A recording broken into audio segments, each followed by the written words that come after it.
नमस्कार, मैं हूं अंकुर और आप देख रहे हैं सत्य हिंदी.com। एक नजर अब तक की सुर्खियों पर। नेपाल के प्रधानमंत्री पुष्प कमल दहल प्रचंड की टिप्पणी के लिए आलोचना की जा रही है कि नेपाल में भारत ही प्रधानमंत्री बनाता है, जिसके बाद विपक्ष उनसे इस्तीफे की मांग कर रहा है। बता दें, सरदार प्रीतम सिंह पर किरणदीप संधू द्वारा लिखित पुस्तक के विमोचन के लिए सोमवार को आयोजित एक समारोह को संबोधित करते हुए प्रचंड ने कहा कि प्रीतम पाल एक बार उन्हें प्रधानमंत्री बनाने के लिए पैरवी करने के लिए भारत गए थे। उन्होंने कहा कि उन्होंने एक बार मुझे प्रधानमंत्री बनाने के लिए काफी प्रयास किए और मेहनत की थी। वो मुझे प्रधानमंत्री बनाने के लिए कई बार दिल्ली गए और उस उद्देश्य के लिए काठमांडू में राजनीतिक नेताओं के साथ लगातार कई दौरे की बातचीत की। उनके इस बयान के बाद से नेपाल का समूचा विपक्ष भड़क गया है और उनका इस्तीफा ये कहते हुए मांग कर रहा है कि नई दिल्ली की ओर से नियुक्त किए गए प्रधानमंत्री को पद पर बने रहने का कोई औचित्य नहीं है। आईआईटी भारत के बाहर पहली बार अपना अंतर्राष्ट्रीय कैंपस खोलने जा रहा है। अफ्रीकी देश तंजानिया के जांजीबार में आईआईटी मद्रास अपना कैंपस खोल रहा है। इसको लेकर बुधवार को शिक्षा मंत्रालय, आईआईटी मद्रास और तंजानिया की एजुकेशन मिनिस्ट्री के बीच समझौता ज्ञापन पर हस्ताक्षर किया गया है। इस मौके पर भारतीय विदेश मंत्री एस जयशंकर और तंजानिया के राष्ट्रपति हुसैन अली मौजूद रहे। प्राप्त जानकारी के मुताबिक अक्टूबर से इस कैंपस का प्रोग्राम लॉन्च किया जाएगा। चंद्रयान 3 मिशन का काउंटडाउन शुरू हो चुका है। भारतीय अंतरिक्ष अनुसंधान संगठन यानी इसरो ने इसे लॉन्च करने की तारीख बता दी है। ये 14 जुलाई को लॉन्च होगा। इसरो ने कहा है कि चंद्रयान 3 का मिशन 14 जुलाई 2023 को दोपहर 2:35 पर सतीश धवन अंतरिक्ष केंद्र श्रीहरिकोटा से लॉन्च किया जाएगा। इसरो ने बताया कि लॉन्चिंग की तैयारियां अपने अंतिम चरण पर हैं। राजद सुप्रीमो लालू प्रसाद यादव ने गुरुवार को कहा है कि जो भी पीएम बनता है उसने पत्नी के बिना नहीं रहना चाहिए। पत्नी के बिना पीएम आवास में रहना गलत है, ऐसा नहीं होना चाहिए। लालू अपने रूटीन हेल्थ चेकअप के लिए दिल्ली आए थे। यहां एयरपोर्ट पर पत्रकारों ने लालू यादव से जब विपक्ष की ओर से पीएम के चेहरे और लालू गांधी को शादी करने की सलाह के बारे में पूछा तो उन्होंने ये जवाब दिया। जब लालू से पूछा गया कि 2024 के चुनावों में गठबंधन को कितनी सीटें मिलेंगी तो उन्होंने कहा कि कम से कम 300 सीटें मिलेंगी। दिल्ली कांग्रेस कार्यालय में राजस्थान कांग्रेस नेताओं की बैठक खत्म हो गई। पार्टी अध्यक्ष मल्लिकार्जुन खड़गे और कांग्रेस नेता राहुल गांधी भी बैठक में मौजूद रहे। बैठक में प्रदेश के चुनाव और गहलोत पायलट विवाद को लेकर चर्चा हुई। केसी वेणुगोपाल ने कहा कि राजस्थान कांग्रेस के नेताओं ने सर्वसम्मति से एकजुट होकर चुनाव लड़ने का फैसला किया है। इसके साथ ही सचिन पायलट ने कहा कि मैं किसी गुट में नहीं हूं, कांग्रेस में मेरा सिर्फ एक ही गुट है और वो है राहुल गांधी मल्लिकार्जुन खड़गे का गुट।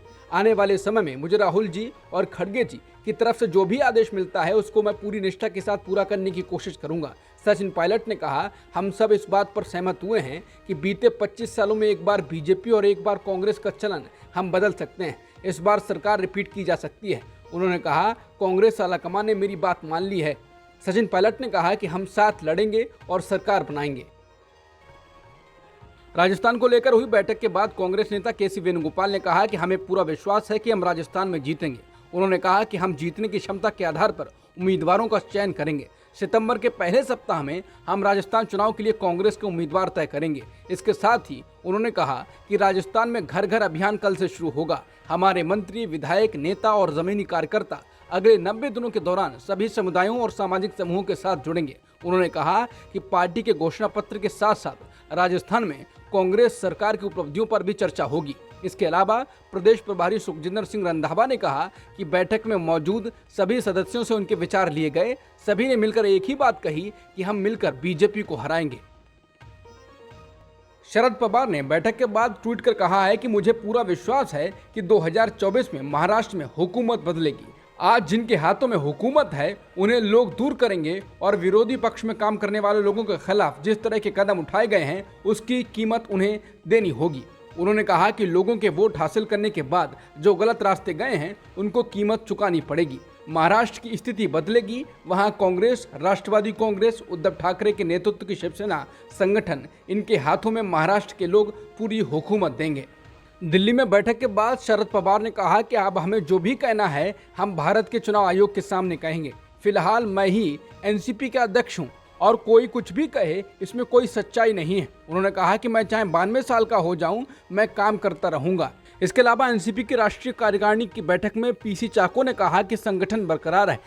पार्टी की 27 राज्य समितियों में से एक ने भी नहीं कहा है कि वो शरद पवार के साथ नहीं है। उन्होंने बताया कि राष्ट्रवादी कांग्रेस पार्टी की कार्य समिति ने प्रफुल्ल पटेल, सुनील तटकरे और एनडीए से हाथ मिलाने वाले 9 विधायकों को निष्कासित करने के शरद पवार के फैसले को मंजूरी दे दी है।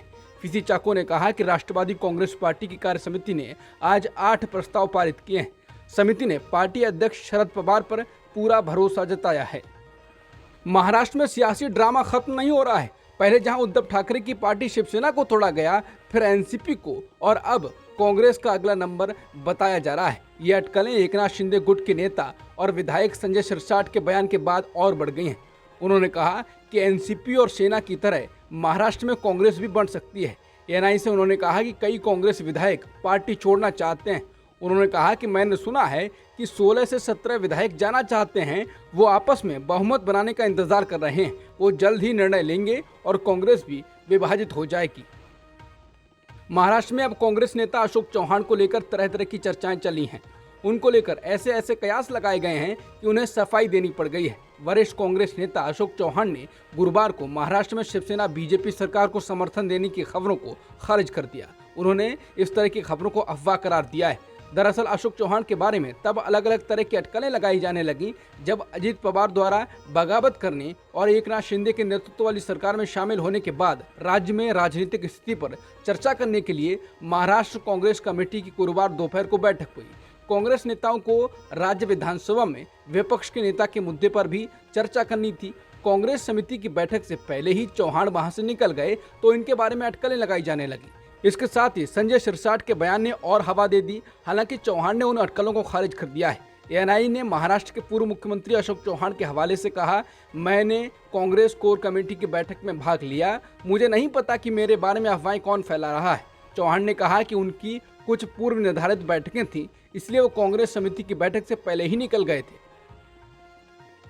एनसीपी में बगावत के बाद अब शरद पवार से मिलने के लिए राहुल गांधी पहुंचे हैं। राहुल गांधी दिल्ली में एनसीपी अध्यक्ष शरद पवार से मिलने उनके आवास पर खुद पहुंचे। बता दें, एनसीपी में बगावत के बाद एक तरफ जहां अजित पवार अपने गुट के साथ महाराष्ट्र सरकार में शामिल हो गए हैं, तो वहीं शरद पवार को भी विपक्ष के कई नेताओं का समर्थन मिला है। इसी कड़ी में राहुल गांधी उनके आवास पर पहुंचे हैं। आरजेडी प्रमुख लालू प्रसाद यादव गुरुवार को मेडिकल चेकअप के लिए दिल्ली पहुंचे। इस दौरान उन्होंने पत्रकारों से बात करते हुए भाजपा पर निशाना साधा, साथ ही विपक्षी एकता पर भी बात की। लालू प्रसाद यादव ने शरद पवार के रिटायरमेंट को लेकर अजित पवार के बयान पर कहा कि बूढ़ा आदमी राजनीति में कभी रिटायर नहीं होता है। उन्होंने कहा कि हम शरद पवार के साथ हैं, इससे विपक्षी एकता को कोई नुकसान नहीं पहुंचेगा। उन्होंने कहा कि शरद पवार इससे और मजबूत हो गए हैं क्योंकि आलतू फालतू के लोग अब अलग हो गए हैं। उन्होंने इसके साथ ही विपक्षी एकता पर कहा कि 17 दलों के लोग एकजुट हो रहे हैं। भाजपा को जो कहना है कहने दो, उनका सफाया हो जाएगा। राहुल गांधी ने मणिपुर में जाकर लोगों से मिलने की वीडियो को ट्विटर पर साझा किया है। राहुल ने पीड़ित महिला का वीडियो जारी किया है जिसके बच्चों की जान जा चुकी है।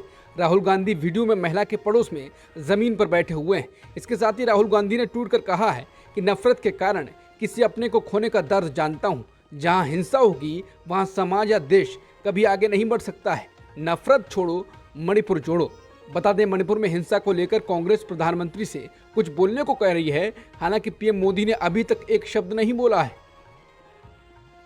मणिपुर में स्कूल दोबारा खुलने के ठीक एक दिन बाद गुरुवार 6 जुलाई को इम्फाल पश्चिम में एक स्कूल के बाहर अज्ञात बंदूकधारियों ने एक महिला की गोली मारकर हत्या कर दी। पुलिस ने पीड़ित की पहचान और समुदाय की पहचान अभी तक नहीं बताई है। अगर मणिपुर शांत होता तो यह घटना अपराधी की एक सामान्य घटना होती, लेकिन सूत्रों का कहना है कि इससे इनकार नहीं किया जा सकता है कि महिला की हत्या का संबंध भी जातीय हिंसा से है। राज्य में इंटरनेट पर 2 महीने से लगी पाबंदी को 10 जुलाई तक बढ़ा दिया गया है। कन्हैया कुमार को कांग्रेस पार्टी ने अपनी छात्र शाखा national student union of India यानी NSUI का राष्ट्रीय अध्यक्ष बनाया है। बता दें, लंबे समय से उनको बड़ी जिम्मेदारी देने की बात कही जा रही थी, लेकिन अब उन्हें छात्रों के बीच काम करने के लिए कहा गया है, जिसमें उनका पुराना अनुभव है। बता दें, 17वीं लोकसभा के लिए 2019 में हुए चुनाव में वो बेगूसराय से भारतीय कम्युनिस्ट पार्टी के टिकट पर चुनाव लड़ चुके हैं। हालांकि वो भाजपा के गिरिराज सिंह से हार गए थे। इससे पहले वो 2015 में जवाहरलाल नेहरू विश्वविद्यालय में पढ़ाई के दौरान छात्र संघ अध्यक्ष का चुनाव जीते थे। मध्य प्रदेश सरकार और बीजेपी के गले की हड्डी बन गए सीधी पेशाब कांड को रफू करने के प्रयास तेज हो गए। मुख्यमंत्री शिवराज सिंह चौहान ने गुरुवार को पीड़ित आदिवासी युवक दशमत को सीएम हाउस बुलाकर पैर धोए और पीड़ित से माफी मांगी। शिवराज सिंह चौहान दशमत के पैर धोते हुए वीडियो में देखा जा सकते हैं। शिवराज ने दशमत रावत को माला पहनाकर उनका सम्मान किया। बता दें, मध्य प्रदेश में चुनाव होने जा रहे हैं, इस कारण से आदिवासियों को लेकर बीजेपी घिर रही है। आदिवासियों को वोट बैंक के तौर पर उपयोग करने, अपमानित करने और अत्याचार के आरोप बीजेपी पर लगाए जा रहे हैं। सीएम चौहान ने कहा कि घटना के बाद से मेरा मन दुखी है।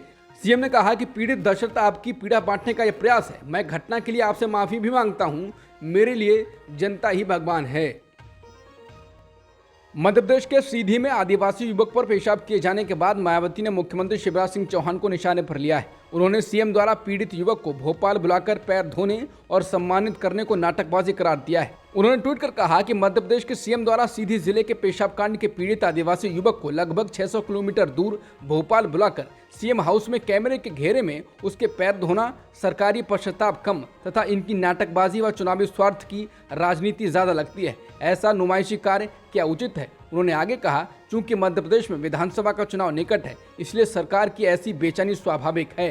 मायावती ने कहा, किंतु पूरे राज्य में खासकर SC, ST, अति पिछड़े व मुस्लिम समाज के साथ ही सर्व समाज के लोगों का महंगाई व बेरोजगारी आदि से इनका जीवन जितना त्रस्त हुआ है, उसका हिसाब वो जरूर मांगेंगे। मध्य प्रदेश में आदिवासियों पर पेशाब करने के मामले में सरकार पर लगातार कांग्रेस हमला कर रही है। कांग्रेस के वरिष्ठ नेता और पूर्व मुख्यमंत्री कमलनाथ ने कहा है कि सीधी जिले में जो घटना हुई है उसने मध्य प्रदेश को पूरे देश में कलंकित कर दिया है। ये घटना बताती है कि आदिवासी समाज जो मध्य प्रदेश में सबसे अधिक हैं, उनके क्या हालात हैं। शिवराज सरकार के 18 साल बाद ये कानून व्यवस्था मध्य प्रदेश में है। ये न्याय है हमारे आदिवासी भाइयों के साथ। अब तक की खबरों में इतना ही। बाकी खबरों के लिए बने रहिए सत्यहिंदी.com के साथ।